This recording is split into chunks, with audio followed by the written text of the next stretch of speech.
Hello, everyone. Welcome to Popcorners. My name is Falling Hurts, or for the sake of this, podcast, you can call me Coleman. That's what everyone else here is going to call me. So that's all good. I'm here with my friend Draven, or as he would refer to himself as Booins. I am the co-host of this here podcast franchise that we have created, and I'm here for the ride on this here channel. Rising TikTok star, really. Nah, I don't know about all that. But we are here today to talk about the sequel to Scream. Funny enough, it's called Scream 2. There's not really a huge punch there, but here we are. Is it a good sequel? Is it a bad sequel? Well, that's what we're here to discuss. Could you imagine if Scream followed like the naming scheme of like Fast and Furious, and there was like two Scream, two Stab? Stop. I don't even know. I didn't know what the second two Slasher maybe. Scream to Slasher, is that what? I don't know. Two Scream, two Screamier. I don't know. I don't know. But I mean, I guess we could, change the different formats of the movie titles, but I think it's more, I'm something of a filmmaker myself. Oh yeah, well, Yeah. I would have kept it simplistic, just like they did with 1, 2, 3, 4. Even Scream 5. Yeah, Scream 5 being Yeah. Scream. That one was a little different, but hey, here we are. It's not just a face. Yeah. But okay, yeah. So Scream 2. What'd you let's start with, before we get into, and this is full spoilers, the movie's from 1997, Wes Craven.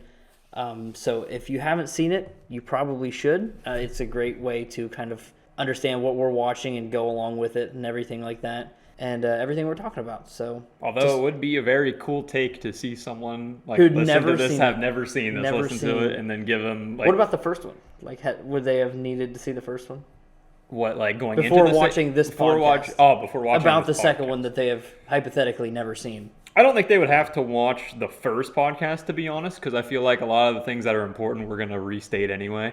But as far as like a person who has never seen any of the movies just jump into the sequel of Scream 2 podcast here, I think they could do it. But honestly, I'm just going to tell you right now, you should probably just watch the movies. They're all great, in my opinion. That's but fair. But yeah, so as a basic start off, overhead, what are your thoughts on Scream 2? Maybe not so much where it ranks in the franchise, but where it stands up to at least the first movie, which we've already covered. And yeah, just your overall thoughts. And then we'll get into it. All right. We obviously save the rating for the end, so I'm not gonna give any blank out of blanks. But I honestly do think that Scream 2 is a great sequel. I personally do not think it is better than the original. I'm not saying that the sequel is bad, but the original is like a masterpiece to me. It's one of my favorite all-time movies. But I do think the sequel does have some strengths that overcome the first one. Because, every single Scream movie has meta commentary. I think this movie did very well at, playing the sequel commentary in there. I do think bringing back a lot of the old characters from the original, they were all done very well here again. We'll talk more about that later. But, I think all of them that came back didn't just come back to be like, oh, nostalgia purposes, they're here just to be in here. Like, they all had a purpose. They all had a reason to be in the film. All the new characters are great. The comedy here is super good. The kills, it's about the same. They're gory for a 1990s movie. And honestly, I think that the first and third act are all very well done. But I still don't think the first or third act top the original's first and third act. But that's my opinion on the movie. I think all in all, great sequel, but it doesn't overtop the original.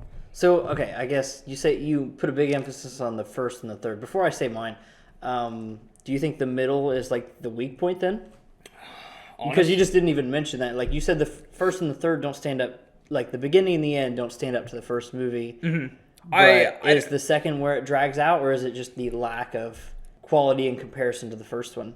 I honestly don't think that the second act in the sequel is bad either. I think it's great. I just think that when going into a Scream movie, the big strengths of every movie is the beginning, opening act, the opening. and then the ending, third Right. act. But the second act isn't bad by any means. I think it's pretty well paced, just like the first one. Okay, well, What about you? What are your thoughts on it compared to the original? Well, I guess it's important that I asked you that because I think this movie falls apart in the second act, and I think the third act.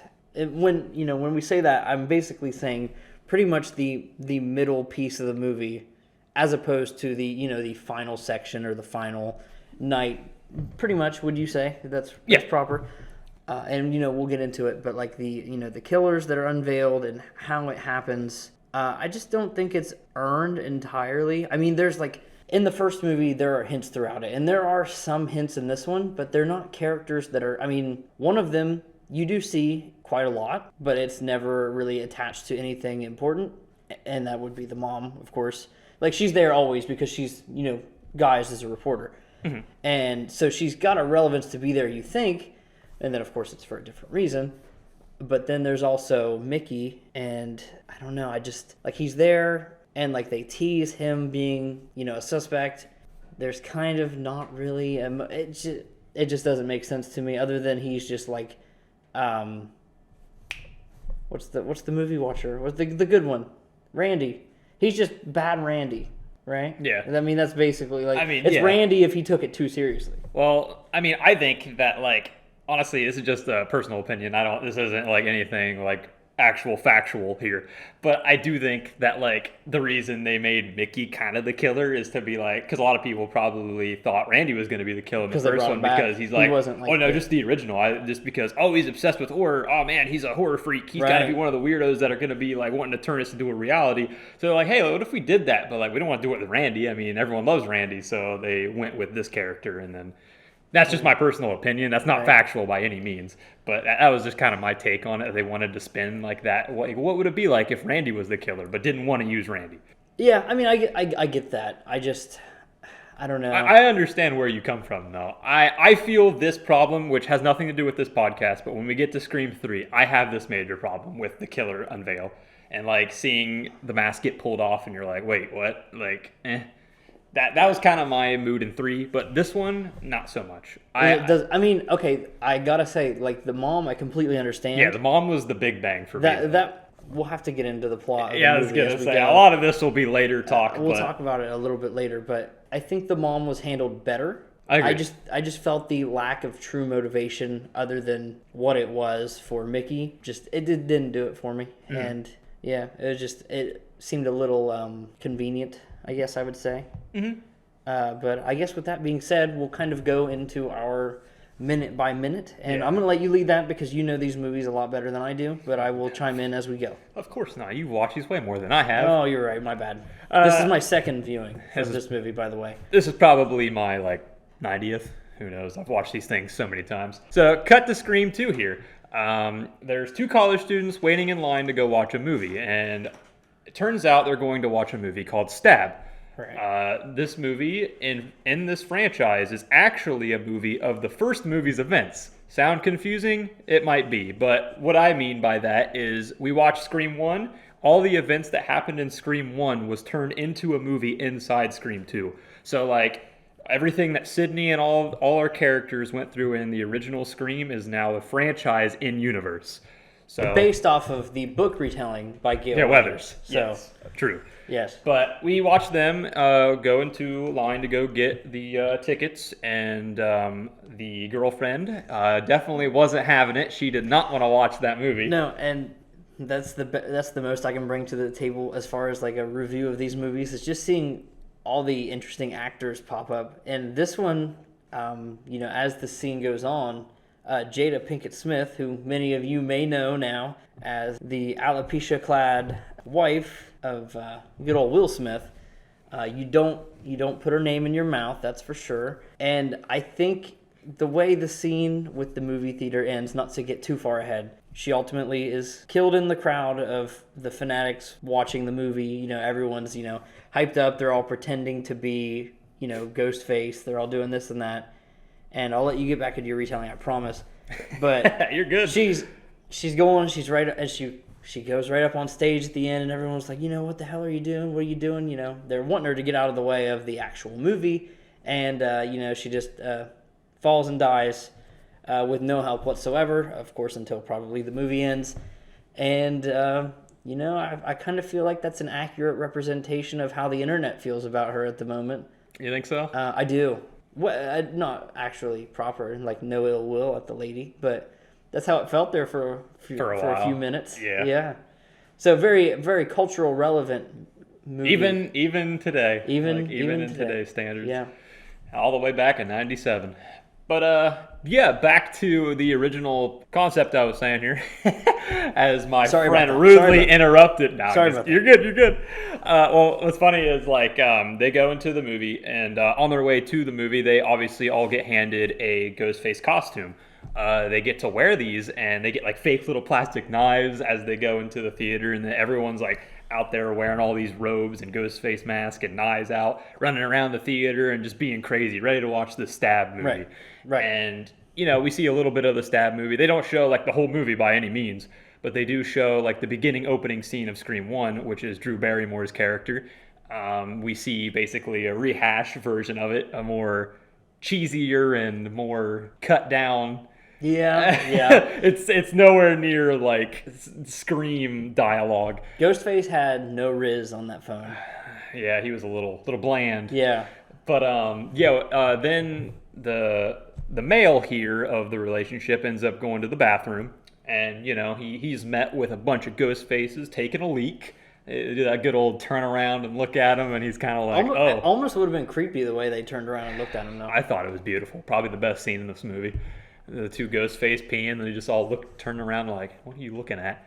But then he goes to the stall to take his leak, and then you hear some weird whispers, which originally I've watched this movie so many times, and I've never actually had the subtitles on. So when he's going, taking, a leak in his little bathroom section there, and the stall beside him, you hear like these little whispers. And then he ends up putting his ear up to the stall, and then Ghostface in the other stall, obviously, stabs through the stall walls and then kills him. But like with the subtitles on, you hear him like whispering like, "I'm sorry, mommy." Like, sorry, I didn't definitely mean... some mommy stuff. Yeah, it was weird. But like I've never had the subtitles on, so without subtitles, you just kind of hear whispering, so you don't really. When we watched that, I didn't know what to think of like the words that were said. It's something along the lines of "I'm sorry, mommy" and this and that. But it ties in if you think about it. At the end, what's the woman's actual name? The mom, Billy's mom. Anyway, Debbie Salt was her fake name, and the real mom was They just said Mrs. Loomis, didn't they? Okay, well, Mrs. Loomis, she lets on that she found an up-and-coming serial killer, and that he just needed a mother figure, pretty much, to kind of push him in the right direction. One would assume maybe he killed his mom. That would be my thought, my theory. So, if he is being a little crazy. Yeah, I was kind of interpreting it the other way. You went with Mickey being in the stall. I kind of interpreted it as being like maybe, Miss Loomis being in there and kind of like being psycho, and I don't know, like maybe she's just crazy, and then she's like talking like in Billy's perspective, like, "Oh man, I'm sorry, I didn't mean to like be." I mean, you're 100% more accurate here, but I was just kind of my random. I mean, I hear you, and I raise you one further there in the men's bathroom. All right. Well, we should go take this into the men's bathroom, and we will have this conversation. You're right, my bad. But okay, so after Ghostface does a little stabby there on the little male friend here. How did he know where to aim? We never know. Yeah, because he just kind of knifes through the stalls, and it just happens to hit his head. It's a horror movie. We don't ask these questions. I wonder if after that's when places started getting the metal stalls. You think after they watched Scream 2? Yeah, somebody saw Scream 2. And then they were like, we Metal gotta stalls. we gotta make these stalls way more safer. Well, Could be. After he's dead, the killer, Ghostface here, puts on the man's jacket, goes back out into the theater, sits by said girlfriend. And then they continue watching the movie, and you see the chase scene between Ghostface and Drew Barrymore's character on the Stab movie screen in the theater. And then as she's getting stabbed or whatever on the movie, the girlfriend notices that there's blood on her boyfriend's quote-unquote jacket. Right. And she's like, whoa, wait a minute. And then she ends up getting stabbed in the gut, and then she ends up standing up trying to walk away. Ghostface keeps stabbing her, but no one notices because, the whole theater's filled with Ghostface mask outfits and people running around with fake knives. So no one notices. And then that's when she cut to the end here of the opening scene. She goes up to the very top of the stage, right, where the movie's well, playing. there is, if you notice, there's the one person with that gets the blood on him. He's and like, he's what kind of, what's going on? Yeah. There are certain people that you do see notice because they're getting splattered with blood, but most people are just kind of having a fun time, which if you were in that theater, if I was in that theater, I'd be a little annoyed. I'm just trying to watch my stab movie, and I got people running around being loud, and I can barely hear it. But And hey, you just start stabbing people. I don't think that would be. Oh, heck, he got away with it. I mean, But yeah, she goes up to there, and then she just kind of over dramatically dies. I would say her death is the most over dramatic death in the series. She's kind of just sitting up there, like everyone's like, trying to watch a movie, bro, and then they all notice she's dying, but then she's like, and then dies. yeah, she really could have just walked up to anyone, pulled their attention, like, grabbed their face, whatever, got their full attention and be like, I need help. But no, she went up on stage and then made it seem like it was a fake thing. But you know what? That's kind of already what she does in real life. So I'm going to say still culturally relevant. Sorry, you will. If you want to come on the podcast, we can talk about it. We'll watch I Am Legend. That's a good fucking film. But we're skipping the scene with the dog. Sorry. Oh, no. Okay. But after that, we get the title sequence, right? Yep. And then Scream 2. Scream 2. And then it cuts to, I believe, Sydney, correct? And then that's when she's getting prank called because of the stab movie. And she seems like she's had a couple of them already, and She's just over it. I love that they have the caller ID. Like, I think that's a really, in the first movie, that's such a big thing. Like, we have to trace the phone call. We have to do all this and that. Yeah, We don't know implementing who it new was. technology. Yes, which is something that happens. I don't really remember 3 and 4 too much. I know there's the voice changer in one of those movies. 3. But in 5, you've got like the home electronic system, like the locking doors, like the remote controlled locked doors. I don't know. I just think it's so cool how the franchise evolves along with the, we keep talking about it, like the meta storyline of kind of like the stab movies introduced and all these different things. It's very self-aware, and that's why I think the series is always super refreshing in that aspect. Mm-hmm. And the introduction of stab was probably my favorite part of this movie. I would agree. I do love how it's just so interesting to see the movie that we watched originally come back, but then also just being a movie inside our movie.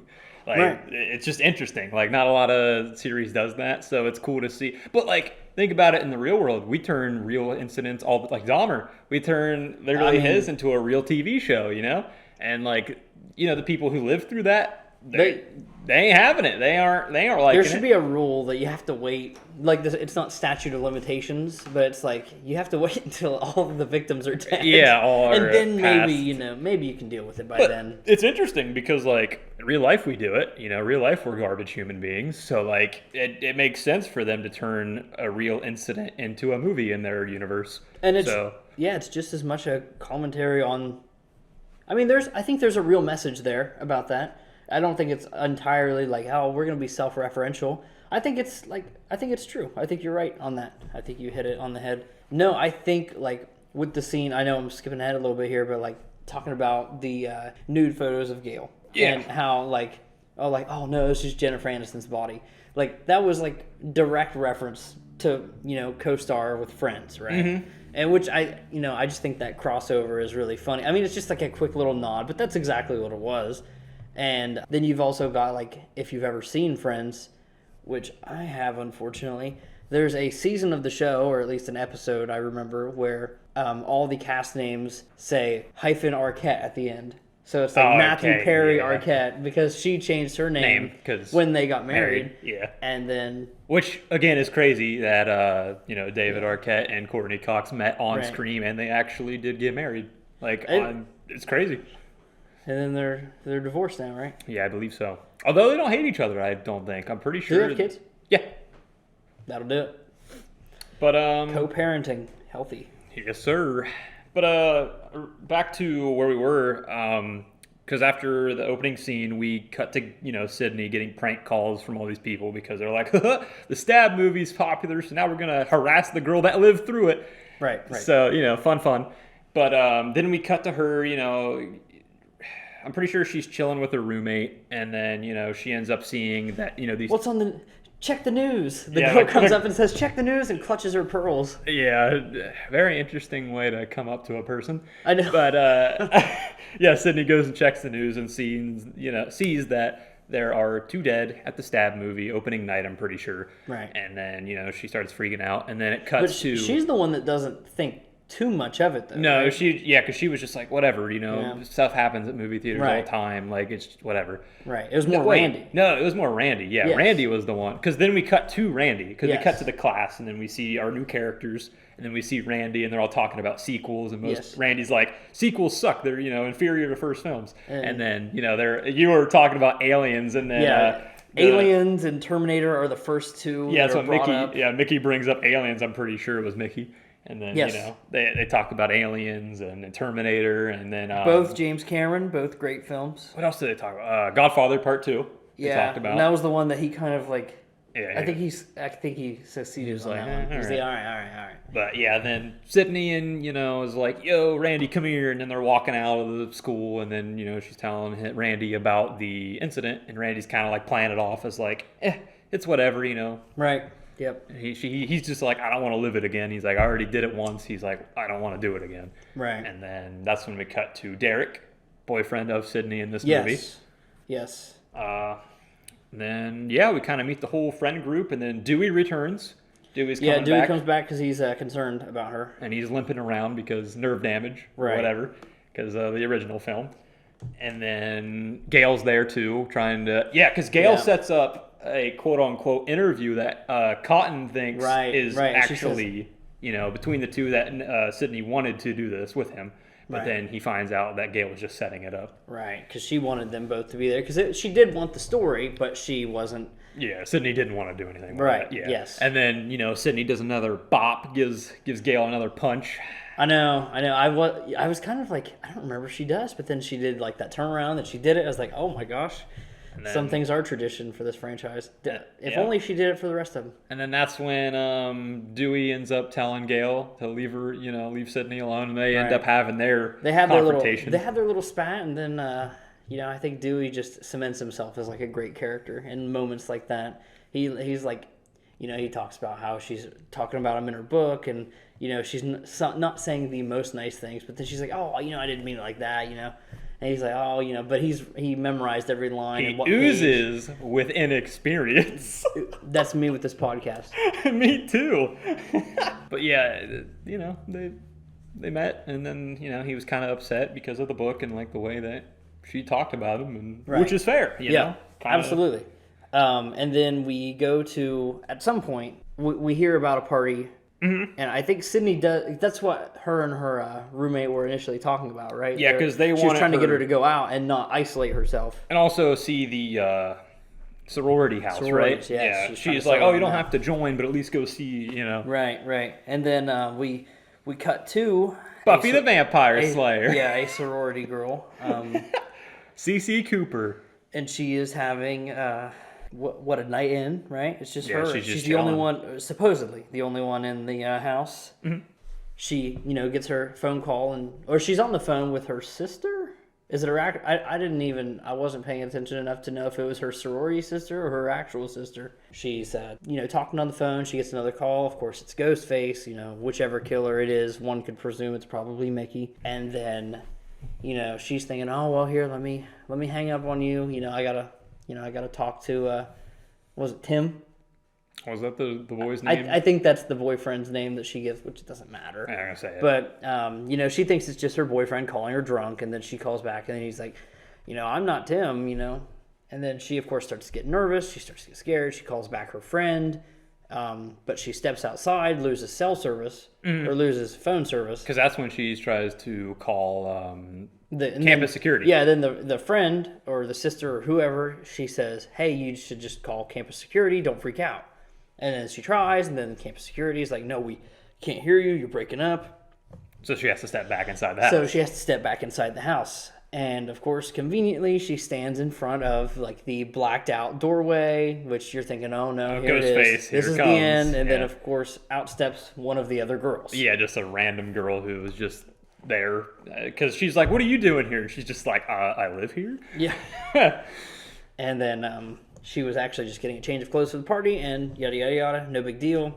And then she gets another phone call No, before she leaves though, I remember because I'm pretty sure the friend gets like the phone rings and then the friend gets the call. answers the phone Right. and then Ghostface is like, "Yo, is CC there?"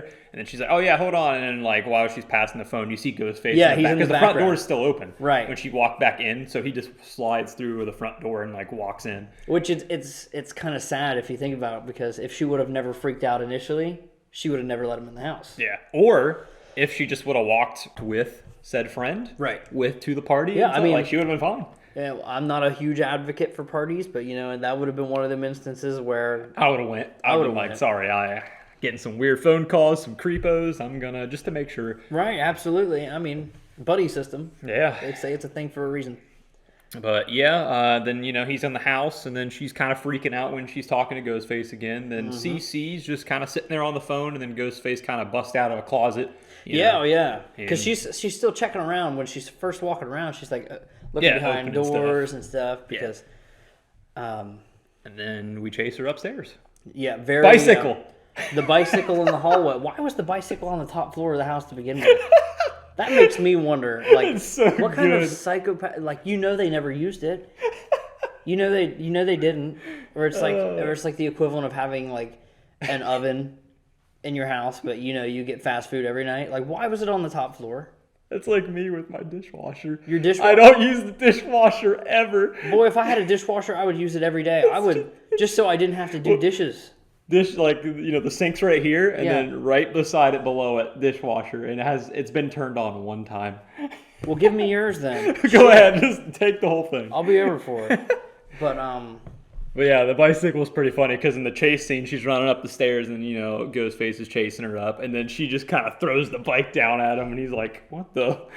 that is another thing that I didn't think about, because I was going to say, it's super inconsistent that, Ghostface is so clumsy in a chase scene, but when he's taking out those two cops, he's so coordinated and We gotta ruthless. think two killers. Two killers, yes. I was just thinking that myself, but like, what is good old Mama Loomis doing, Because you got to think she's the calculated one, right? Yeah, She's got to be. Like, this one was definitely Mickey in the sorority house. Mickey was mostly doing the killing, Right, but I yeah, mean- she was the mastermind. Miss Loomis was the mastermind behind the whole thing. Right.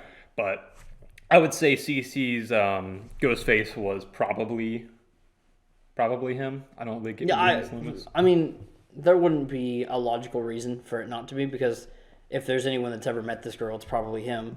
Mm-hmm. And if anyone has a motive, which never really gets discussed a lot, I don't really I mean, like it does that. towards the end a little bit. For him, though? Oh, for him, no. For him, he was just a crazo. Right. But we'll get to that later. Right. But yeah. And that's what I just can't get past. I can't get past that.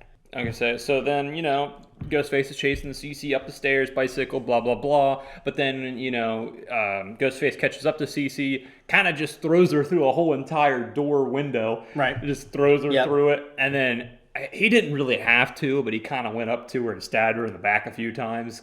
He didn't really have to. She was already done after the window thing.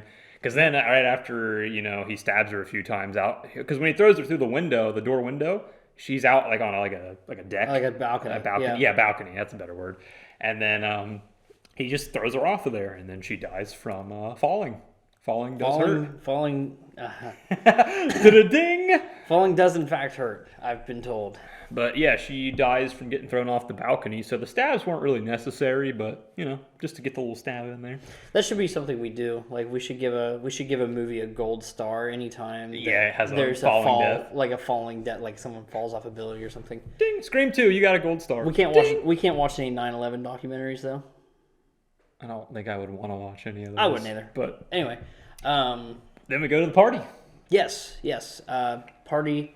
Is this where they have Who? the boyfriend tied up? No. This No, is, this is later. This is This does is he still, like- give? Yeah, this is I'm where... getting my Ragers mixed up here. I'm sorry. Okay. So we go to the party, and then that's kind of where just everyone's out here chilling, having a party at this house. Right. Sydney's just chilling with like Randy and like Derek and all that. Right. And then Mickey ends up showing up conveniently at the when you cut to the party. Like Mickey ends up showing up a little bit towards the beginning. He just kind of slides in. Yep. And then that's when Sydney gets a call inside the house. 'Cause I'm forgetting, I'm blanking on why everyone else will leave. Oh yeah, because they all find out about Cece. Right. They're So like, oh, hey, there's something going on over at Yeah. Phi Delta Gamma Yeah. Delta. And then they all say, yeah. Delta so- X-ray Delta. Yeah. Yes. But yeah, they end up going to check that out, and Sydney's in the house by herself, and then that's when Ghostface calls her and is like, "Hello, Sydney." And Hello, then Sydney. she's just like, "Why don't you just show your face, you coward?" And she just then turns clicks it, around and then you just hear Ghostface's voice after she hangs up go, "With pleasure." She's like, "Oh," and turns around, and Ghostface is like right there. Yep. Yep. That was a cool scene. Mm-hmm. And then tussling with Sydney, of course, Sydney being the epic final girl that she is, absolutely works him. And then Derek ends up come running in, and then he gets a little slit on Yes, his arm, which- little slice. Right. And then Dewey comes running in a little bit later, and he's like, "Yo," and checking out. And then Ghostface is gone, and then My favorite thing about Dewey in this movie is every time he goes into a situation, he has finger guns. Every time. He doesn't have a gun. He never has a gun. Like, you would think that even if he's out of his jurisdiction or whatever, if you know there's going to be a killer around, he's a trained officer. I mean, you would got to think he would have some kind of, presence with that thing. Well, in Scream 2, by the way, Dewey isn't like with the Force at the moment, Right. Because I imagine just because of his injuries and stuff, and also I don't even think they're in Woodsboro anymore. Is Scream 2 in Woodsboro, like the college campus? No, I didn't get that vibe because they keep referring to Woodsboro as if... Yeah, like Because they they're always like, talk oh, about maybe it's someone from Woodsboro. Yeah. I always kind of assumed it was off Woodsboro, even as a giant Scream fan. I never really looked it up, but I always got the vibe that we were somewhere else. Yeah, I mean, Either way, That's what I would he's say. not a cop at the moment. He was in the original, but right now he's kind of just there to support Sydney and be there for her. Right. That's all Dewey is here for right now, and also to get some of that Gale action.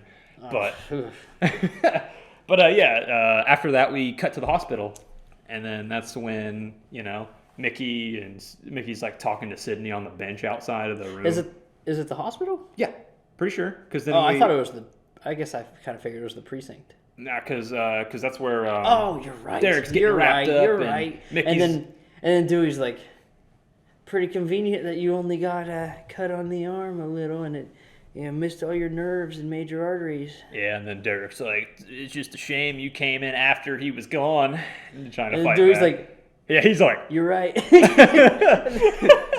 That's the funniest face I've ever seen. "Oh, it's great." Yeah, God.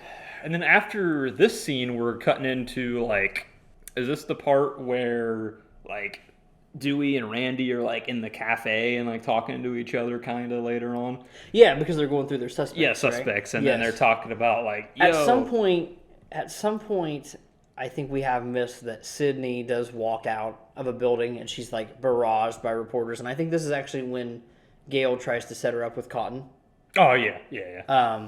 which I thought was relevant because, a lot of attention's on Sydney again, which, especially when Gale introduces Cotton into this situation, that's pretty shitty because she's already hey, I don't want all this attention. Then she brings that in. It kind of makes her look like a shit. And then that's when she slaps her. So yes, we missed that, but I feel like we kind of might miss that setup a little bit, which is important because there's a lot of reporters around. Yeah. To not just be oh, there's only one reporter here. There's a bunch of them. Right, yeah, there's and Gale. also, this movie, we'll talk about it more later because he doesn't really matter at the moment, but Cotton is a bigger person in this film. He actually matters. He was in the original being, the quote-unquote killer of Sydney's mother, Maureen Prescott, and then obviously he wasn't actually guilty. It was Billy Loomis, but that was all he was there for in the original. But Right. in Scream 2, he's actually here. He's actually in the film. Oh, and that was the other thing that at the hospital that Gale had figured out as well about the names were lining up. Yeah, we forgot While that. Dewey was checking in on the boyfriend, and Sydney was doing her thing. That's what Gale was doing at that moment. She was with the deputy or The police the department sheriff, and stuff, whoever yeah. that guy was. Yeah, because And she's like, "Hey, these names." I forgot. Yeah, because the third They're one was lining up. CC on the board because they had it written down. It was CC, she was the last one. 'Cause it's CC actually whatever. Casey. It's Casey's her actual Yes. first name, and then there was whatever Maureen. the Marine something was the girl from the the beginning opening act in the Right. movie theater. Yep. And then the boyfriend from the opening act movie theater Last was name was something Stevens. Stevens, yeah. So Casey from the original film, Steven from the original film, which was Casey's boyfriend, and then Maureen Prescott, Sydney's Right. mother. Yep. So all the people that they've killed had a name somewhat resembling an original name from the first time that this happened. So yeah. Which is another interesting thing. I mean, it's very I don't know what I want to call it. Sherlock Holmes almost, in a sense. Like, oh, these. It feels like they're grasping for straws, just a little bit. But it's like it's cool. I kind of forgot that this was in this movie. I was kind of like in between. Is it Scream 2 or is it Scream 3? But after we started watching Scream 2, I was like, okay, yeah, this is the one that this is in, where the names actually are part of the plot here. Right. And yeah, I dig it. I don't think it was a negative by any means. I thought it was cool. They don't really talk about it after this point again because like everyone else is kind of just in our friend group here. That's when they start looking at like I'm trying to think of who else died in that movie, the first one, for names. But one of their friends shares like a partial name. Like they should have been another character that they'd be like, "Oh, you're next." But I mean, yeah, probably then. But I think it's cool though that like our ghost faces here were like picking specific people. They weren't just running out just like murdering whoever. Like they had reasons as to why they picked the couple at the theater, or Cece when she was home alone. Like there's a reason that they were the ones that were picked. It wasn't just some rando. Yeah, I mean it's definitely interesting. But yeah, after that, that's when we cut to kind of like the scenario where like they're at the cafe, right? Yes. Because isn't Randy and Dewey? Randy and Dewey, yep. Yeah, they're talking about suspects, and Randy's kind of like, oh, it could be. Who did they originally say? I know he goes to Mickey second, but originally, the boyfriend. Yeah, the boyfriend. Yeah, it's like, oh, Derek, and then Dewey's like, so you think it's the boyfriend, Derek? And then he was like, yeah, he's like, not so fast. He's like, that would be kind of cringe because we already did that. We already did. Yeah, he's already looking at it like it's the movie. He's like, no, we already did that in the original. He goes, but this is the sequel. The sequel's bigger. More gore. Yeah. More kills. More stylish kills. Yeah, and then they go like, oh, well, what about Mickey? Then he says Mickey. And he talks about like, oh, Mickey's basically the nerd, the super like into horror and all this stuff. And he's like, but if he's a suspect, and he's like, that means I'm a suspect. So he's like, let's move on. And then Gale. Or no. And then Dewey stops him. He's like, well, he goes, if you're a suspect, then. Or if he's a suspect, then you're a suspect too. And then, of course, he's like, well, if I'm a suspect, then you're a suspect because we're both from Woodsboro. Yeah. Woodsboro, whatever. Dewey just goes, you're right. Yeah, moving on. Best character. Dewey is by far my favorite Scream character. 5, 0 out of 10. Cries. Yeah, I was gonna say. Then they go to Gale because like he starts talking about Gale, and then you see how Dewey truly feels. Yeah, and he's like he defends her. Yeah, he's kind of like, okay, Gale's a lot of things, but she's not a killer, man. Come on. Right. And then they kind of just settle with like, okay, it's like, well, if Gale's not the killer, then she's not a suspect, but a victim. Right. So yep. Then we kind of cut to. Is this where we cut to the park scene where they're like out in the grassy area, and then we get the phone call? I don't remember if there's like a side like Sydney or something scene in between. Maybe with Sydney walking with the boyfriend, like, hey, the lunchtime scene. From me. Lunchtime scene. I'm pretty sure is around this part. Okay, because that's when we get the good old singing scene where like Derek stands up in the lunchroom and like sings to Sydney because like Sydney right now is kind of wanting to stay away from Derek or have Derek leave because she doesn't want him to get hurt. Right. So like, and then he's also like. Yeah. Is it because you don't trust me or is it because you want me to be safe? So they're kind of in like a weird rut where she's kind of she's not like mean or anything about it, but she's just like, trying to distance so we don't, Matter of fact. Very matter of fact. Yeah. Yeah. But yeah, then we get this lunchtime scene where, we could be a little bit out of order here, but it's around this time span. And then, fine. She's getting sung to, and then this is when, after the song's over, Derek gives Sydney the necklace from his whatever, the Kappa. That the word I'm thinking of? Kappa house or whatever. For the fraternity. Yeah, whatever You want to call it. I was for college thing. I went to college too, and you think I would know this? I went and dropped out. Which should mean I'm a successful YouTuber. But here we are. Anyway. But yeah, she gets that, and then he was like, oh man, he's like, this will save you one day or something like cheesy like that, and then it just kind of like, okay. But then that's when we go, I'm pretty sure, to the scene where, sadly, rip my boy, but Gale is over here getting called by like Bob or something, like Bob wants to talk to her or something. And she keeps picking up, and it's like, oh, Bob wants to talk to you, and she's like, I don't give up. She's like, I don't care. Right. And then she keeps hanging up. Yeah. And then the last ring, Randy picks up, and then he's like, dude, she doesn't want to speak to, and then it ends up being Ghostface. Right. Yes. Which is, as you point out, really interesting about the whole like Gale never actually gets a Ghostface call This is the until only time, yeah. And she doesn't even pick it up. Yeah, she does. She never experiences it until Scream 6, the, baby. the new one. The new right? one that's coming out. But yeah, because in the trailer it shows her actually talking to Ghostface on the phone. But yeah, out of all the films, this is the only time Gale gets an actual call from a Ghostface, and she doesn't even pick it up. It's Randy. Yeah, it's funny. Then Randy's on the phone, and of course, we do know that this is actually Mrs. Loomis, which is really interesting in a couple of ways because we know that Randy kind of eggs on the idea that it's a copycat killer. So he's really leaning in on the whole, Stu and Billy dynamic, like, oh, those basically it's like, oh, the sloppy hicks or whatever, they weren't real, proper killers. You need to go for someone big like OJ or something to get on the news real big if you want to be a copycat. Yeah. And, basically as soon as he mentions Billy, that's for sure death sentence. And then the whole time while he's trying to do that, he's staying in the open field. He's looking around for anyone that's on their phone because they assume it's someone nearby that's going to be able to watch. Dewey and Gale are going around. They're trying to do the same thing. Of course, I just wanted to say this part here too. When they're like running around looking for phones, you were getting to Dewey and Gale here. The last guy they end up doing, the guy's like walking around, and then Dewey's like, "I'll get up, up top." And And then like he's running on top. Gale kind of like goes like just walks up to him, runs up to him, and then Dewey just kind of jumps from the top ropes on top of him. And he is wrestle, right? He wrestles. Yeah, right. And I didn't even think about that. David Arquette does. Was wrestle. he doing that then, or had he not done it yet? I don't know. Maybe he watched this movie back. He's like, you know what? Maybe I got it in me. That scene's so funny though, because wouldn't that be something? You just see Dewey just jumping out of nowhere from the top ropes. I'm curious about that. I'm actually going to look that up right now. As he does that, during all this, Dewey and Gale are doing their thing, looking for cell phones, and Randy's over here looking for cell phones by himself.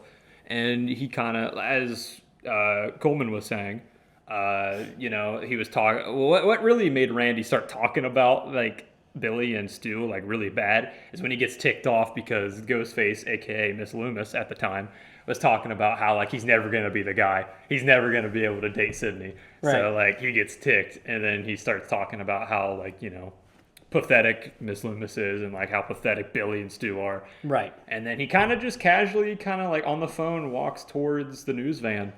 There's a news van parked, and he kind of just walks. Which is Gale's camera guy. Yeah. Like it's there for a reason, but like he kind of just casually walks over there, and then that's where Ghostface is, and pulls him in. Yeah. And then sadly, rest in peace, Randy. You will be missed. You were one of my favorites, and he's gone now. He gets stabbed a bunch of times in there, and then he's dead. He gets to live on spiritually in the requels, so that's cool. Yep. But back to the. 2000, by the way. 2000? So 3 years later. 3 years later. So this was like the budding of his career. Yeah, so like David Arquette went back, looked at Scream 2, and like 3 years after Scream 2, right? Yeah. So 3 years. I don't know if I messed that up or not. Yeah. But he looked back 3 years later and was like, man, that scene where I kind of just jumped on that man, it might be time. Let's do it again. But no, it's just so sad about it. Good old Randy. He was one of those characters that, like I said, to me, my favorite aspect of any of the Scream movies is the meta, self-referential aspects. And I love that because it's like, we're going to be a slasher and we're going to be really like a thriller at times. But then there's like, we're also going to be funny, And to me, he was like, I don't want to say like the comedic relief, but he was like the moral compass. Like, hey, you know what? People do this in movies and they die. And then like, you don't have anybody to make those jokes anymore necessarily. At least for kind of the rest of this movie. I mean, you got, what's his name, Mickey himself. Yeah, Mickey. But he's just going unhinged at the end, Also, at this point, I don't think we really see Mickey anymore. Right. Which we'll talk about later when we get to the actual reveals. I know what you mean. Don't get that. I mean, let's think about it. Outside of maybe just visually seeing him, he's only probably had like 3 different scenes of speaking in this movie before the end, for the unmasking. Mm-hmm.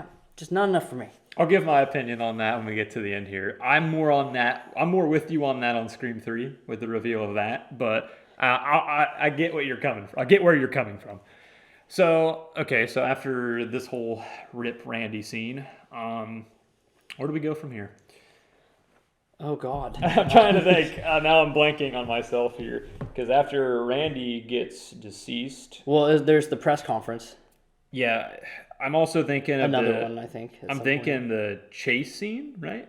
Is this where like, cause yeah, I think this is where we're at because we got Randy who is unfortunately gone now, and then Dewey and Gail are still together, and Right. they end up finding her cameraman's tapes. Right? Is this the Oh. part where she ends up like, hey, like if he's watching, if Ghostface is really watching our every move, he would be on these tapes. So they end up Right. going to the whatever hall, like whatever school building, and they're like by Yeah. themselves, and they're like using the projector to like play it on like in Yeah. a classroom. And then also in this classroom, Dewey almost got it. He was getting it on with Gail. Yeah, he Hand on the boob. had a lot. He almost got it there, and then he pretty much almost bites the bullet pretty soon after too. So he was having a rough night all around. Yeah, he was. Well, they were getting it, almost getting it on that table, and then that's when the other TV clicks on, and it was like footage that wasn't Gail's. It's something they put on, Yeah. right? And then it's showing basically a little bit of footage of each of the victims Yeah, up till that point, and then it shows live footage of them. Dewey like runs up top to like confront Ghostface. Yeah. He's not up there. He comes out. He's like, he's not up here. And then, of course, Gail's like, huh? And then like behind Gail, Ghostface goes to attack her. Obviously, he doesn't. I don't even know if he even hits Gail. I don't think so. I don't think. I Gail remember. even- I think a tape, like a chair or something, Yeah. goes flying. I don't think Gail gets something injured. super convenient at the time. Yeah. And then Dewey kind of like Gail, and then he like tries to hurry up, and then with his like limp, he like trips and he like falls Right. down. Yeah. Yeah. How to Survive a Scream movie without very many injuries. Don't be named Dewey. Just be named Sydney. Honestly, yeah. Sydney's like the only one that actually kind of comes out without being hurt too much, and she kind of puts in the work on everyone. Is 4 the one where she's hospitalized? Yes, because yeah. Gotcha. But yeah. At this point, we're then we get the iconic chase scene of Gail, because Right. Gail and Dewey get split up at this point. Yes. And then Gail is getting chased by like Ghostface in the sound room because like she's kind of like you see the angle where like Ghostface is on this side of it Right. looking around, and It's she's at first I was thinking maybe it was, which it would make no sense, but like a one-way viewing of like a mirror or something. But I was like, no, that wouldn't really make sense. And plus, it's showing it. It's just like a clear thing. But it was soundproof for sure, so she couldn't hear him. She was looking the other way, and then yeah. by the Ghostface time couldn't he hear gets him. the intercom on, Ghostface had already attacked him. Oh, I didn't know we were already up at that point with Dewey. Oh, is that not what we're talking about? Well, we are here, but like I didn't know you like this a little bit further. I didn't know we were talking about that part because like Oh. when she's getting chased off there, yeah, she ends up going into that sound room Right. in general. Like she Right. closes it and stuff, and then that's when Dewey's on the other side. Yeah, and Gotcha. then hitting on the window, and Gail didn't hear, and then he ends up pressing the button, and then that's what Right. yeah, that's what you were talking about. Yes. Just, if I didn't know the outcome, very sad. Very sad. Tearjerker, really. Honestly, real talk with you, I probably would have been so upset because they killed Randy for sure, 100%. And if they would've killed- did both, They would have killed Randy and Dewey, which are both my favorite characters. I love you, Sydney. Like Sydney, you are up there, but like well, now she's your top 2. she's my top one. That's fair enough. Alrighty. Well, moving forward from the Dewey scene here and him sadly getting stabbed in the back 50,000 times, part 2. A scene that might be before this. I'm a little mixed up sometimes with this. It's kind of hard to like think sequence to sequence to sequence without actually having anything beside me.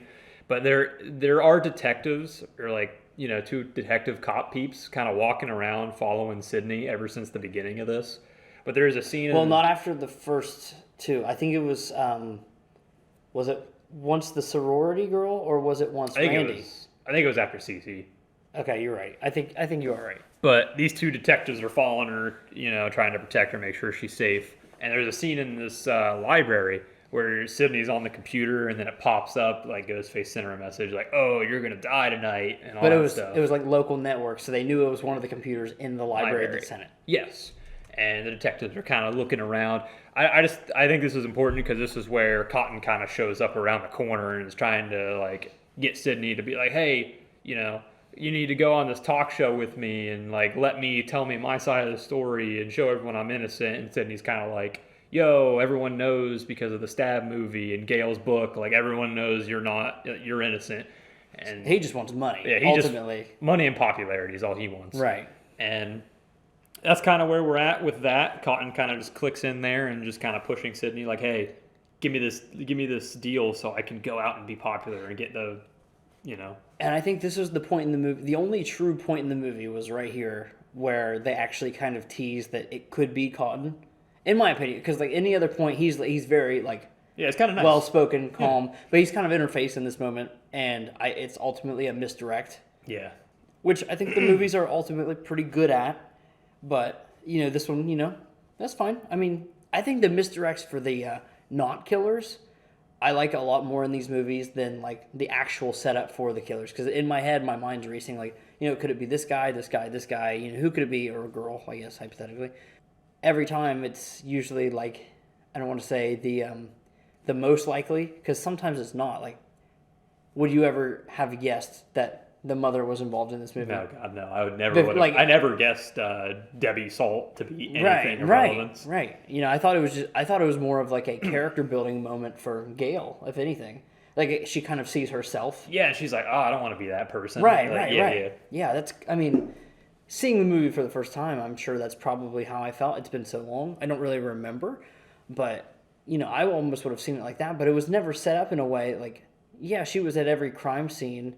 And I think that's what they would have figured out, like when they were watching the tapes back, was like, oh, well, who was there 1st? Mm-hmm. Probably her, every time. For one reason or another, whether she just knew that it was going to happen because Mickey was doing it, I was actually double-checking this while I was in the bathroom. We took a bathroom break, by the way, so if we sound a little bit more energized or a little less, I went to the bathroom, and I did a little research. I saw where Timothy Oliphant plays Mickey, okay? Okay. Do you know anything he's in? Nope. Okay, most recently he was, which you still won't care about this, but he was in the Boba Fett show on Disney. He wasn't a Mandalorian, but he was wearing Mandalorian armor, which is like the armor of, if I say Boba Fett, you know what he looks like. Yes. He wore Boba Fett's armor. Anyway, doesn't matter. He also, in the Hitman movies, played Agent 47. Okay. So, we got a little bit of a gamer over here. Another thing I saw, which I saw like the first half of this season of the show, he was on the show called Santa Clarita Diet, which is a show I've heard about that. Yeah. they like become zombies, kind of, and they just have to feed eventually. Like their normal living suburban life. Like iZombie. Yes, kind of. Like they're living, like they have full control. Yeah, or it's like whatever. iZombie. But vaguely, they basically just need to kill people and eat them. Yes. And that's what happens in that. And if I remember correctly, he's trying to sell houses or something. It doesn't matter. But he's on that with Drew Barrymore. Really? So That's actually awesome. Fun little tidbit for you there. I don't remember for sure, but Wikipedia told me that he's co-starring on that show with her, and I'm pretty sure it's the wife. So yeah, cool little thing there. So All right, that's something kinda cool. interesting to check out someday if you're ever into that. But yeah. All right.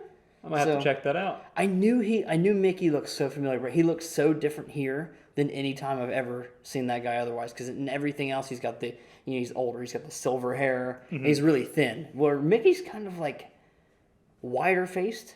I don't know if like post puberty it hit him like a truck or if like he was into drugs. I honestly couldn't tell you, but very interesting overall. But yeah, back to it, I suppose with. Yeah, I was gonna say after the whole scene with the library and Cotton kind of Yes. quote unquote posting a threat. Like I said, the whole misdirect thing you were talking about, I do love too because throughout the whole movie when I watched this the first time, it's like I never even thought that Cotton would even remotely be the killer. But then in that scene, it kind of like, hey, don't forget about Cotton. He could be. He might just be. Right. So it's cool that they actually implemented that. But He would have had more of a motive than Mickey, in my opinion. But after this, I think this scene was before the Dewey part. It might not be, but I'm pretty sure it's before. But then cutting to where my mind is right now is the part where Derek, Sydney's boyfriend, is saying bye to like Sydney because the detectives and Sydney and her friend from her college roommate friend or whatever. Yes, They're yes. all getting in the cop car or whatever, and they're Right. driving off for safety Right. reasons. And then, Derek's kind of just sitting there by himself outside. And then you just see, like, people in costumes running around. You're like, oh, no, it's Ghostface. Derek's going to get it. But then it's Right. just, like, his pledge peeps. Like, they're just capturing him to do No, the well, whole- they're not in Ghostface masks, though, are they? No, they're not. But, like, They're when you just in- first see okay, them, gotcha, you see, gotcha, like, gotcha. the robes. Yeah, right. But then they're wearing, like, that little, like, whatever mask. Like, Yeah. the tiki mask or And whatever then the they two are. girls come up behind, too, They're so all you know like, it's... "Woo!" And Yeah. then you go to, like, the hall where there's the theater, and then he's kind of just like hooked up to like this star, and they're all kind of just like drinking off of him, giving Right, him beer and all right. that. So you got that going on at the theater, and then you have it goes to Sydney again with the detectives driving, and then they stop, right? Because they stop like a stoplight, or they stop somewhere, and then because Ghostface ends up Right, sliding. it was a stoplight. Yeah, because they stop, and then Sydney's like, "Where are we going?" And they're like, "Oh, we Well- can't tell you, or we'll have to kill you." Like, Famous last words, actually. Yep, and then Ghostface pops up by the driver's side, slit the driver's side. Yeah, punches. Yeah, punches. Well, maybe he elbows. I'm not sure, but he, breaks the glass to the driver's side. Kills the driver pretty quickly. Slit throat. Then Oh, the best death scene in the movie right here. right on the roof. Yeah, because the passenger detective is the only one alive at this moment, and he gets out and he's getting ready to draw his gun. I imagine he's either, Yeah, he's- and then Ghostface just straight up just gets on top of the car, just slides over and kicks him in the face basically, and then he gets in the car, and then Ghostface just starts the car or whatever, and then the detective's like, "Yo, get down, Sydney," and Right. so he can shoot, and then Ghostface is like, "Screw this," and he just kind of runs into Yeah. him with the car, and Why would you stand in front of the car? I mean, I understand that he wanted to stop the car, but why would you just and just shoot? he Just listen, shoot. Neither of these detectives. He told the girls to get down. I heard him say that. yeah, he says. He goes, get down and get out of the car. But then he doesn't shoot. Yeah, I'm gonna say because then Ghostface rams right into him, and then the detective is still he's still alive. He's just kind of sliding on the car for a little bit, and then He thought that was his big moment. He thought he was getting. He goes, my partner's gone. He goes, this is my moment to get a promotion. oh yeah, That's he what was he ready. thought. He was ready. Unfortunately, he couldn't literally pull the trigger. That was literally all that it would take. Right. And Ghostface just kind of goes off road and on a construction site, and then Yep. a lead pipe right through the face, goes right through the car and everything, and it's the goriest kill in this movie. Is that like a lateral lobotomy? It's his whole head, so it can't really be a lobotomy. But Yep, just straight through. yeah. And then they're all dead. Sydney, obviously, and her roommate is still alive at this moment. And Ghostface in the driver's section is passed out. He's not dead, he's just passed out. Right. And this is another one of my favorite scenes that, if I didn't know, that Sydney, of course, was going to live. She's in the sequels. However, I didn't know how it was going to go. This would be a pretty tense scene. For as funny as Scream can be or anything like that, or, action-packed, it can be tense, too. So, that was one of those scenes where I think it really, it rang it in. It's we can still do that, too. And, they have to sneak up past Ghostface on the front seat by climbing through the broken fencing Yeah. in between, the back of the cop car to the front. So they have to climb through the front and then over Ghostface to get out, because the other side of the car is jammed up against the side of, the construction. So they can't get out that way. So they can only go through the driver's side door. And, yeah. And of course, like you said, we know Sydney's the final girl. She's gonna live. So she, goes across perfectly fine. My thing is, watching this the first time, I was like, okay, she made it. And then she was gonna do the mask, but then I forget what even. I think she hit the horn. Yeah, she hit the horn, and then she kind of freaked out. She freaked out. But I was like, I don't care. I would realize, oh, wow, this horn ain't waking this guy up. Let me take that mask off. 'cause That was when she was dumbest, crawling out the window. Yeah. absolute dumbest part of that movie. I think that was probably one of the few times that Sydney was dumb, because Sydney is really a brained character. And she thinks she's about, smart. She thinks about it smart enough to go back. She's like, what, I gotta do this. Another thing, we see that gun on the hood. We see that he's still holding it. Nobody does anything with it. That's true. It was a foot away from Ghostface, and all she would have had to do was look to the left and see it right there, because it even shows it's right in front of him. Come on, man. It's a horror movie. When you're in these situations, they always tell you ain't going to be thinking, you know. I know, but I don't know. It's always like Scream's like, oh, I know, funny. we know about funny it, so it's not meta-commentary gonna in there. happen to Yeah, us. yeah, I know what you mean. And then it happens. You know why? Because Randy wasn't around to say it. True. Randy wasn't alive at this moment, so they just kind of dropped all knowledge. mean, But that's the basically. thing. That's what you were saying, though. Like, if Sydney, you're like, oh, she's going to live. I always thought watching this the first time, the friend roommate was a goner. Because she has to do the exact same thing. She has to come to the front seat and go I thought she was gonna get like yoinked to the stomach. yoinked right as soon as she was going over top. Like wasn't even gonna make it out of the car. Yeah, 100%. Which they do a little fast one on us. They get her out of the car and then they're like, oh, we're like, oh, she's alive? Cool. And then they both start taking off. Great filmmaking term there, or storytelling term. Subversion of expectations. There you go. You know? Big brain, unlike me. Big brain. And then Sydney's kind of at that moment where she's like, I'm done running. She's like, I'm done running. She's like, screw this. I need to know. It's over if we know who it is. And then she goes back to the car. And Once again, leaving her friend unattended Yep. right by a corner. Yep. Honestly, I'm starting to think that with Scream movies, if you're in a Scream situation, like if someone in a ghost face mask is killing my family and friends, like if someone kills you, right? You know, Okay. then I get a phone call like, hello, Coleman. You know what I mean? It's like, I'm going to say, all right, you know what? Fiance, get away from the corners, lock the doors, What if And he's already in the stay- house? stand in the middle of the room, we'll stand back to back, all right? Yeah, that'd be smart back to back. Back to back. But, it's one of those situations, who can you trust? Can I trust my fiance? Do I bash her over the head? What if she's the killer? What if she was What the if killer? your What if she baby- had something out for What you? if your baby's the killer? That would have been a plot twist. I will be the killer. No more crying. No. Anyway, But yeah, like I said, Sydney goes up to the car to go unmask this killer. yes. And then he's gone. He just disappears. And then, like Coleman was saying, the friend that was left Do you think he woke unattended- up at the horn? Probably. He probably woke up and just kind of waited. And yeah, that's what I'm saying. Like they wouldn't know. Yeah. Would be funny though if she took the mask off and he was just staring at her. Yeah, just, Because hello, Sydney. I don't know. Would that have been the mom?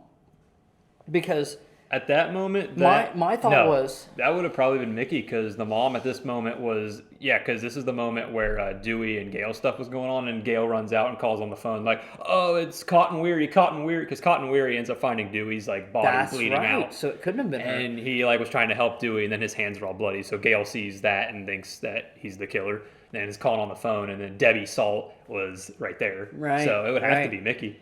See, this whole time I've been playing it off like the killer was so coordinated when it came to that attack with the two officers, as opposed to the bike chase scene earlier. Maybe in the Debbie, film. Debbie Salt was. Maybe Debbie took out Cece. Yeah, maybe. I mean, she's old, she's feeble. Maybe A little crazy. a little crazy, a little goofy, a little quirky. So was Mickey though. Mickey was a little wacko. And another thing, now that I think about it, talking on the phone for Cece at the beginning, did it ever show Ghostface on the phone as he's walking in? No, that would have So- told you right there. There's two ghost faces. Right. Yeah, It if you were should've, paying attention, you would have seen It that. should yes. have. I really wasn't even thinking of that. Yeah, when he slides back behind CC in the background, he does not have a phone. know- They try to play it off because they have like Ghostface kind of whisper at that moment, but like he does not have a phone in his hand. So Right. Now, one thing not about this movie, but something that they should mess around with. They're obviously not going to be able to do this with 6, but what they should do with 7, if they're going to make it a super assuming if there is a 7 and assuming 7 is the end, right? Okay. What they need to do is, how do I want to put this? Like how stab is a big thing, or like the kind of fanaticism of it, where there's people making prank calls or all this and that. Maybe everyone gets the voice changer or whatever. In 7, they need to have it so convenient in such a way that someone prank calls while Ghostface is doing whatever sneaking around he's doing. You'd throw off the audience, throw off the characters in the movie. Maybe there's 2. The whole time it's like this big worrisome thing like, oh, we might know it's him. Who could be the partner? We don't know. We can't make it move unless we do. Mm-hmm. And there's only one the whole time. Just a victim of circumstance in the sense that they're like overthinking it. I think that would be a really cool twist. And just like technology playing it off for him. Right. Yeah, like or like premeditated. Yeah, it'd be cool. Like, because the twist is always there's two. Mm-hmm. You know, what about the, you know, I don't know, the paranoia that they could play into if there's only one. And even if they don't know who the one is, they could always be looking for two people when it's really just a one-person job. Mm-hmm. So, Yeah. I don't know. I mean, I'd be down for that take. Like I said, Scream 3 does end up doing the one killer, is the only Right, movie to do the one killer thing, but without the whole, like, I see what you mean. I guess yeah. more of what I was saying was playing into it, like, it could be different Yeah. kind of thing. Which Well- I don't think they really do. I don't remember those movies, man. We'll get there. You know, Yeah, we'll I get was gonna there, say, subscribe, and that's- we'll watch them. But that's to the finish next out this film. movie, I guess. Yeah, I was going to say, at this moment, the friend college dorm roommate is dead by getting stabbed by Ghostface, and Sydney books it all the way to the Yes. theater. And then this is where the third act kicks in. As you may recall, as we were talking about, or if you've watched it, Derek is Sydney's boyfriend and is hanging up on the star. And they kind of, his like college sorority house, whatever peeps, they kind of like put him up top. And then he's kind of just chilling up there. Right. And then Sydney comes into the theater, like freaked out, running down there. And then the star doesn't come down till later. Yeah. So Right, no, yeah, 'cause she's, that's after the reveal. So Yes. so he's still up there. She doesn't know. And then this is where like lights are all on and stuff. And then the music's playing and music turns off. And then Ghostface comes up there and it's like, oh, time for the big reveal. Pulls off the mask and it's Mickey. It's Mickey. Mickey's the killer. And then eventually, like I said, Sydney's like, why would you do this? Blah, blah, blah. And then this is when the star comes down. What's the reason for that again? You want to remind me? Hold on. What his reasoning was? I don't think we get to the motive until... Did we do the motive before or after the star? I thought it was after. So I think the star... don't know. It doesn't really matter. It's right there. Either way, the star comes down too, and then Derek's there tied up and blah, blah, blah. Actually, I think Derek comes down before because she ends up like tearing off the tape and stuff before the reveal because like she's like, oh man, you know what's going on, blah blah, and he's just like, oh man, and then she's like, Right. oh, the killer's here, and then he's like, what, where, and then then he goes, oh, it's me, Mickey, blah blah. So yeah, Yeah. scratch that. The star comes down first. Blah blah. Doesn't matter. And she has a moment of like, hey, you know, I can tell you're probably not the killer because at the time she doesn't know there's two. Mm-hmm. But and then it's not put back in her head that there could be two until Mickey says, Yeah, Mickey, "Oh, yeah. that's my partner," and then he convinces her not to untie him. Untie him. Yeah, because when he takes off the mask, like, oh, Mickey, blah, blah, and she's like, Mickey, you sick fuck. And then that's when he's like, untie me, I can help untie me. And then Right. that's when he was like, oh, he's like, then he was talking about how, Mickey was talking about how Derek got tied up with his college peeps. And he's like, oh man, he's like, you had me doing all this by myself. He's like, you wouldn't come out and help me because you were tied up here all day. He's like, you had Right. me running around doing all these killings. And then that's when Right, Sydney's right, like, do I? And then he's like, killer? He's like, boyfriend, killer, boyfriend, killer, boyfriend. Yeah, which it was funny. It was a funny scene, but then it's like he instantly killed him anyway. Yeah, just straight up shoots him through the heart. Yeah, which a lot of discourse about Ghostface not using a gun, and apparently does. as soon as he takes a mask off, he's allowed to, but he can't do it while he's wearing a mask. He's got to Okay. be a goofy doofy. Listen, to anyone who actually is upset that in quote unquote the new Scream 6 movie and the trailer how he uses a shotgun with a mask on, stop. I would see the problem. I'm not going to go on this for a whole lot, but I would see the problem if it was Ghostface using a shotgun through the whole movie. Right. But literally just like a scene. Like, come on, it's fine. Like, I'm cool with that. Absolutely. Like, honestly, I think it looks cool. So, Especially if it's not like the authentic Ghostface of the movie. Could just be some some rando. rando. Yeah, who yeah. knows? But that's a later time. But yeah, then Derek's dead and Sydney's on here with Mickey. And Mickey is kind of like, yo. And then she's like, why would you do this? And yeah, his reasoning is he's just insane. He wanted to kill people because he wanted to quote unquote get caught and blame the movies. And blame them. That's really. I mean, it's just like now. It's like video games are bad. Yep. It's still to this day, people blame video games, movies, music. They're rotting our brains, and they're doing this and that. And yeah, I think this movie. I don't want to say it was ahead of its time because it was obviously like a social commentary for then. Like that was probably a big deal then too. Oh, I yeah. can't tell you that because I wasn't born for 2 more years. I'm pretty sure in the 90s and 2000s it was just as prevalent as it is now. 2000s definitely, yes. I just don't know too much about 90s stuff, but it had to have been because Mortal Kombat was a big one. Oh, yeah. I remember that. I remember people talking about that and stuff. But Yeah, that's his motive. You didn't like it? You didn't like the motive of blame the movies? I think it could have been way more nuanced. I think it was a fine as far as like if they wanted to do a commentary on the, don't blame the media for the way your kid was raised or lack thereof, or how you act, then I think they could have done it better than just, oh yeah, I'm gonna do it and get caught and blame the movies. Like I think they could have done it better. Honestly, though, if you think about it, though, I never thought about it until just now, but he's all about the movies and like all the media and stuff like we were just talking about. Yeah. But then the mom is all about parenting because the way Billy turned out was because of her and the way that she parented.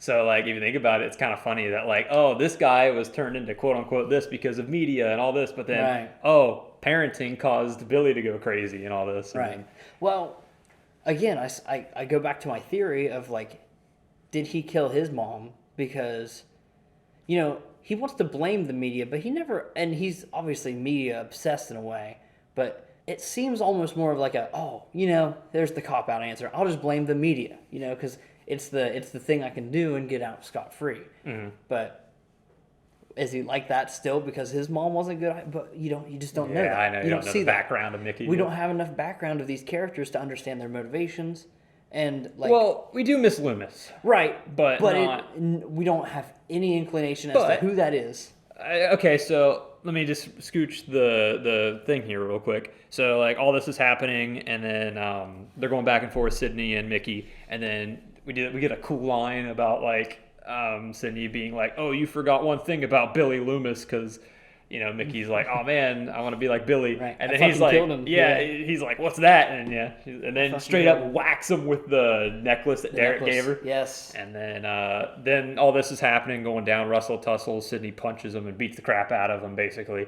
And then, obviously, Mickey gets the gun back, I'm pretty sure, and then has her at gunpoint again. Right. And then this is where he's like, oh, the real partner shows up. And then Gail walks through it. She's like, Gail. Like, the way she says it, like, Sydney just goes, Gail. Like, This movie tries so hard to make you think that, I don't want to say the secondary, but like the supporting characters, I guess they're also the protagonists as well. But, it really hones in on the fact that Sydney Is the main- your for sure. Yeah, and then- like, we don't ever doubt Sydney, But then it's like, it kind of does a little bit with Dewey. But it always plays this nice whimsical music whenever they're doing something.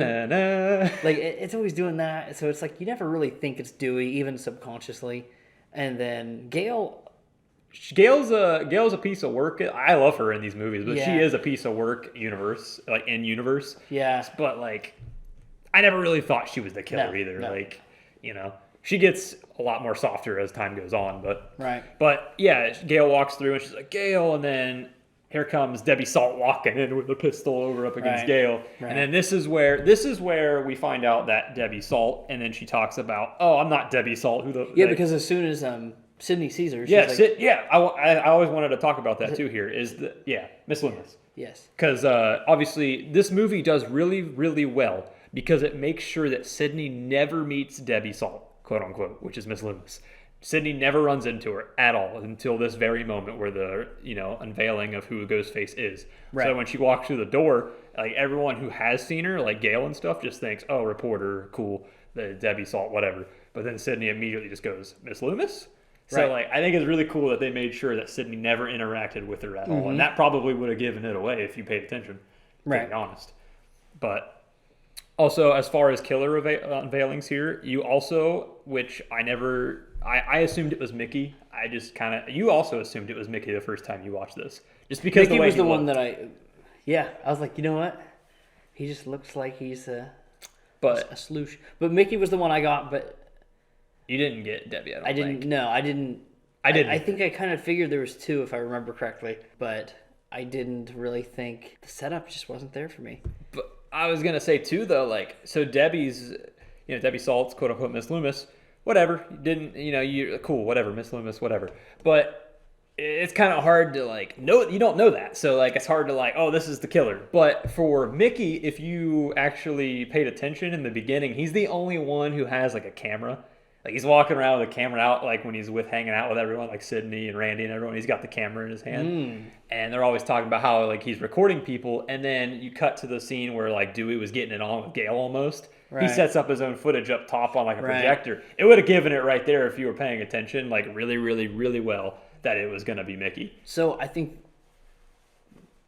I almost would have thought that this movie could have benefited from one protagonist. Who's that? Well, I'm not saying a one per. I just mean like, Miss Loomis and Mickey could have been combined because I think Mickey, with the way you're saying it, which some of those things I would catch, some I wouldn't. He was hinted at and set up better, but had no motivation. Yeah, and then Miss But Loomis. Miss Loomis had all the motivation with no setup. setup. Yeah, she would. Well, If that makes sense. yeah, but I was cool with Miss Loomis not having a setup because she was trying to play it cool and laid back, like not really be seen. Like I was cool with that. I think that's why I'm forgiving on Mickey being kind of a lackluster motive because hers is straight up. You that's killed good. my son. That's good. Yes. Because like, and the way I think is like she was the mastermind, and then he was just kind of like the play pig, like go kill people for Right, me. right. So that's why I was cool with it. Unlike quote unquote when we talk about Scream 3, there was no like. We'll talk about it later, but I was more forgiving on that part here because of Miss Loomis being part of this group and being the mastermind of it. Right. So all in all here, then Miss Loomis kind of just shoots Mickey right off the rip here. Just like, oh, Mickey, she's like, there ain't going to be a trial. You ain't going to be able to blame the media. And then just kind of pop some caps into him. Yeah, shoots him 3 or 4 times, and then he goes up against the wall, and of course a stray bullet. When he goes off there to the side, he shoots Gale. Yep, Gale Gale gets hit. falls down. We're seemingly thinking that Gale's out of it, and he's out of it. And then we get a nice little standoff between Sydney and Good old Miss Loomis. Yes. Good old Billy's mom. And they go and tussle for a while. Sydney's in the back hitting like a lot of the ropes and stuff with an axe to like drop a bunch of the theater like props onto her and everything. Right. And then after like all of these like quote unquote like rocks, they're not really rocks, but they're like set up like rocks. So they're probably just like what, foam or something. yeah, but nothing actually serious. But All of them, just like a bunch of them fall on her. Sydney comes out. sheer and then- size might have gave him a little bit of weight, but Yeah. nothing crazy. And then she comes back out, and then they tussle again, and then this is when Cotton comes in. Good old Cotton. He just kind of shoots up in the air, and he's like, what's going on here? Right. And then and that's when she takes Sydney, Sydney as like a meat shield, hostage. And, she's kind of pleading with him, like, hey, I can still get you, I can get you everything you want. You want your recognition. You can be the survivor. You can be this and that. Everything he wanted in a roundabout way as opposed to his $10,000 interview. Mm-hmm. And, Yeah, and then he ends up pointing the gun at Sydney, and then he's like, that $10,000 interview sounded real good right about now, huh? And then she was just kind of waiting for a second, and she's like, consider it done, and then that's when he, it was instant. Yeah. It literally instant. I don't even think she finished the word done. he just goes, pop, and then And- shoots Miss Loomis. My thing is, do you think he was actually considering it? I don't think so. You think Cotton? I think Cotton worries? would. Well, even like after this, Cotton's like, "Yo, I just want you to know I was never gonna or ever gonna hurt you." And I just assume that Cotton was. Well, full. I can see that as 2 ways. I can see that as that was genuine. Like, all right, I want to let you know that like that wasn't real. That was just me trying to put the guard down or whatever. Which, That's the way I interpreted it. but then you also got to think, if he did point the gun at her and he was thinking about it, he's also got to cover his bases. He doesn't want someone like Sidney Prescott, who's survived basically 2 serial killings so far, to think that he could be a threat. True. You know what I mean? Mm-hmm. I mean, especially if he doesn't in the future hold any animosity. Like, he doesn't want the beef. He doesn't want the smoke. He's gotta be like, hey, listen, JK, April Fools. Yeah. I mean, honestly, I could have seen it going either way, but in my mind, I was like, Cotton's here. I was like, Cotton's probably gonna save the day. That's the way I interpreted it, and that's the way I went down. Right. But at the same time, if it would have went with the plot twist of him actually being like, you know what? Yeah, let's kill Sydney. Right. I wouldn't have been super surprised either because of some of the scenes, like mostly like the library scene where he kind of went a little unhinged. Right. But yeah, Cotton ends up choosing Sydney to survive, shoots Miss Loomis in the head.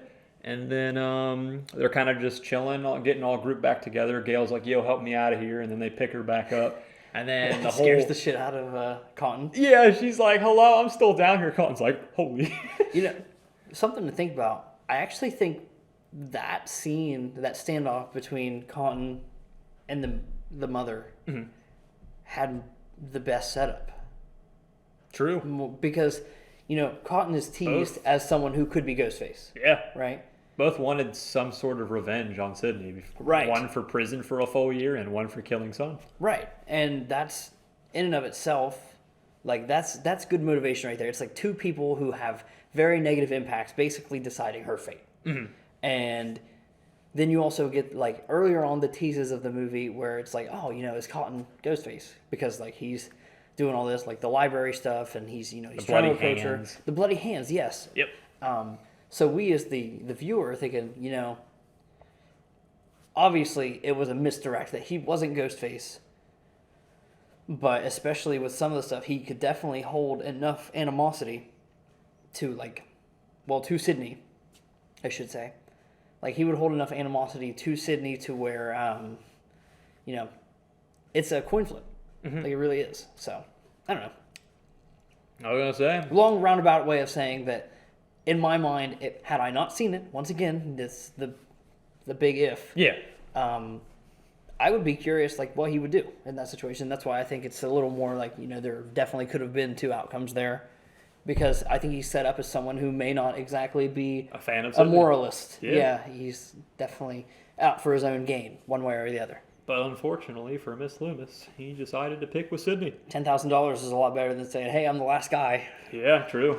So, I'm going to say, because he still gets the coverage for it in the end. Right. But, so yeah, Miss Loomis gets popped, and then they do the whole scream thing where they come back. So Mickey ends up getting back up after a while with all the bullet holes, and he just has the knife, and he's like, oh, and then they kind of just literally just shoot him up, dude. Yes. And then after that, Sydney kind of just looks at Miss Loomis and goes, just in case, then puts a cap in her head, and she blinks.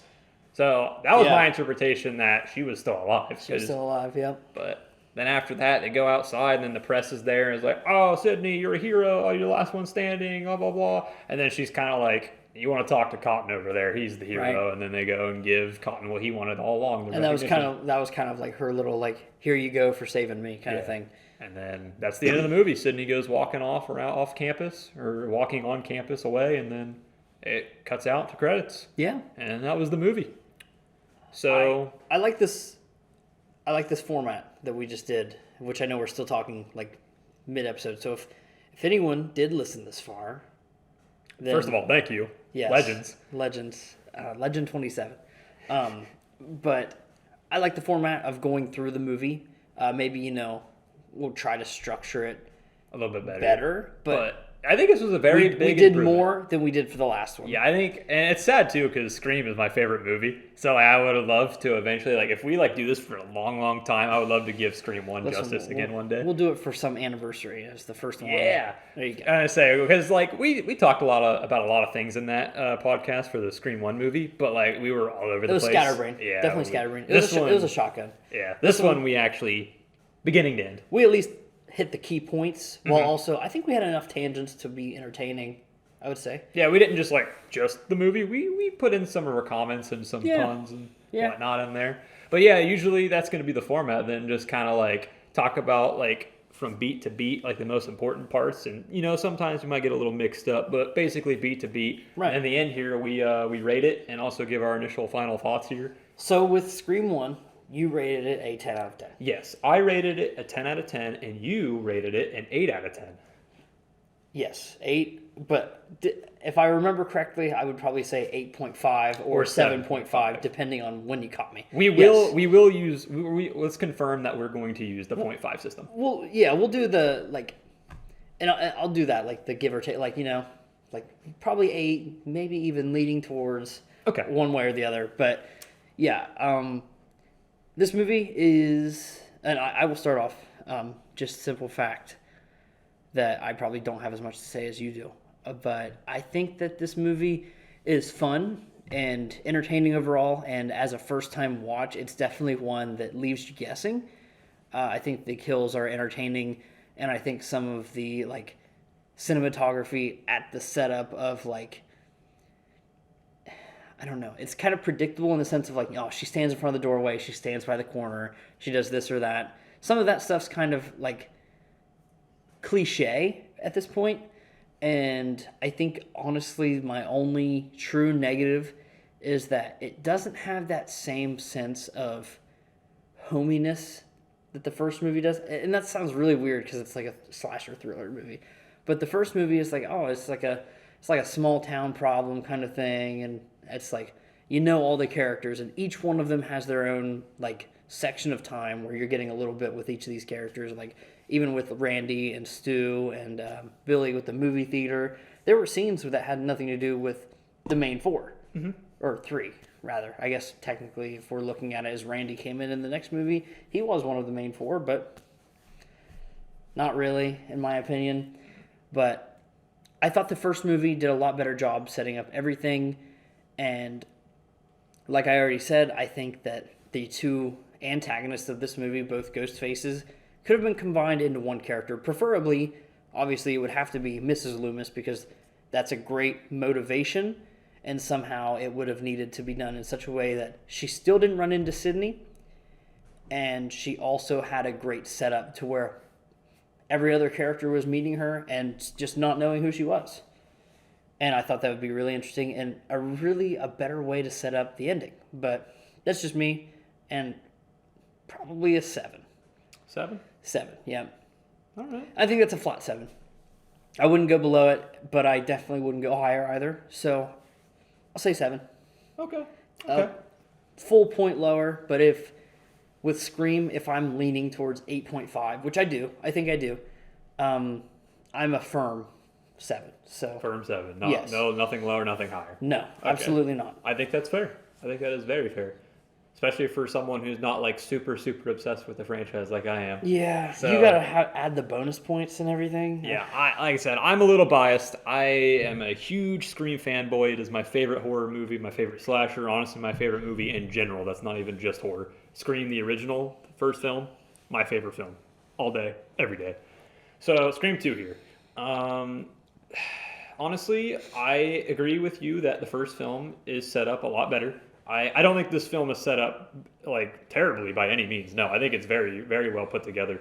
But just like you were saying with the first film, the characters, I do agree that all the characters kind of had their own separate scenes.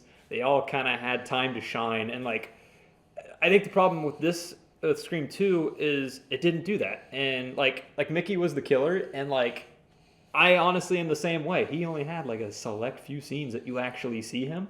Like Right. You have like literally probably 2 minutes at most of actual screen time him. That's Very it. similar in screen time, probably with the mother as well. I just thought, The mother was done well though. yeah, but I thought that was done in a way that it made sense. Yeah. Unfortunately, though, like with Scream 2 with Mickey, I also agree with you that it's a negative point. Like I always thought if I was ranking the killers, Mickey is definitely in the lower of the lower ones for me. He's not the lowest, but he's lower. I do like the Miss Loomis. Miss Loomis was a great killer coming back for vengeance, and it also throws back to Billy. Like there's Right. a connection there, and that was great. I think the killer there is amazing. So the killers for me were okay. I thought Miss Loomis was great. Mickey was meh. That is something.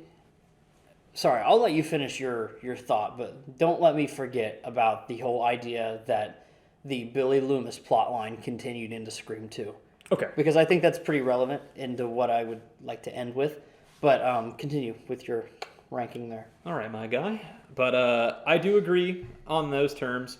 And Scream 2, I think the opening act was amazing. I love the theater vibe. I just loved everyone wearing the ghost face mask. And I loved how we turned the first film into a movie in the universe. Like, Right. I really loved the opening. I would not put it over the first Scream's opening because I just love the iconic, like, you know, The dialogue is just, it's funny. it was just iconic because I really liked the throwback to different Halloween, like Halloween, That felt absent from this movie. Yeah, overall. there wasn't a lot of references like the first movie had, like to other horror movies. Like in the beginning of Scream 1, you had the Halloween question, like who's the killer? Michael, who's the killer in Friday? Right. It wasn't in the beginning sequence here, or really at all in this movie. So that's a negative for Yeah. Scream 2. But But I think what they were going for was more of like, hey, we now have our own things to reference within our own world, yeah, which is cool. It's which cool. is cool. Yeah, I love the stab idea. I loved it. The opening was great. The second part of the movie, like the before we get to the third act, all of the movie was okay. I think it was paced very well. Unfortunately, though, I do think that it wasn't as interesting as the first film. Like, it's not as Yes. like crazy. Like, oh man, you'd be on your toes, and like there wasn't like a whole lot of like calls compared to the first one, in my opinion. I agree. But then you get to the third act, and the third act was great, especially with Miss Loomis and Cotton coming in. But at the same time, it was nowhere near as good as the first third act. The first Scream third act was phenomenal. So honestly, I think this film was great. I would never put it over the first one. So I rated the original 10 out of 10. Oh, God. Masterpiece, my guy. I'm sorry. Honestly, though, even though I talked about a lot of negatives, because like most of the movie I do think is amazing. I just wanted to focus on the negatives in my in section here because It's easier to do it that way. Yeah, so even with all those negative things, I would probably rate Scream 2 probably 8.5. 8.5. Yeah. Okay, I can live with that. I can live with that. I don't think Scream 2 is bad by any memes. By any memes. Any memes? Actually, you don't see very many for the second one. By any means.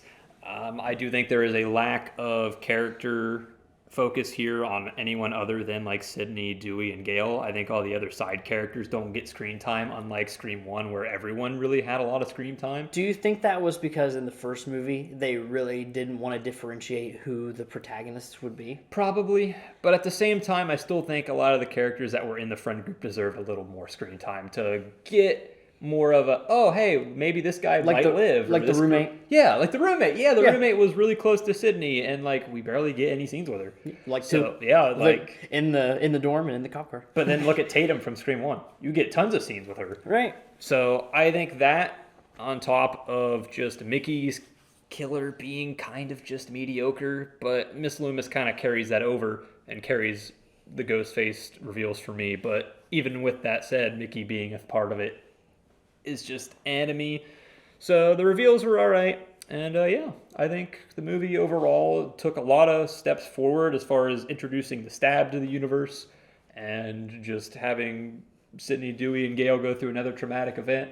I'll be honest with you. Stab, like in that, all the introduction of all that is pretty much the only thing that saves this from like a 6 for me. Really? Yeah. The intro, like the first act. Well, not even just that, but just the Just the idea, stab. like the fanaticism and like the commentary on like, you know, we do this in real life, like you said with the Dahmer and all that stuff. Like I think that's it's a great mirror, and it's True. even more relevant now because I think that stuff is way more romanticized now than it probably was in the 90s. True. I think I'm giving it an 8.5 over an 8, which was initially what I was thinking of giving it. But Yeah. I think, which this is the negative for me personally because I fucking love them. But dude, them having the balls to kill off Randy, man. Even though they kind of sidelined, I do respect it. They kind of sidelined Randy in the sequel. He wasn't in it as much as I would hope for because in the first one he was in it a lot more. But I think he had enough scenes to I be think there. he was for as long as he was in the movie because he gets killed off like what midway. Yep. I mean, if you look at half of the first Scream movie, I think he was in it just as much. It's just the fact that he was in it for the whole movie. Mm-hmm. If you know what I mean. Yeah, I know what you mean. Yeah. So he was just as relevant up until. Yep. Like I said, I think I'll give them an extra 0.5 just for being ballsy and killing off Randy, even though I am very sad from that moment. But yeah, even though I am a huge fan, I do think certain Scream movies are better than others. I think Scream 2 is probably an 8.5. I would sway to 9 if I'm feeling it. Oh, At the most, but Yeah. I wouldn't go 9.5 or 10. I'm going 8.5, strapping it in. strap in. But Don't strap on though.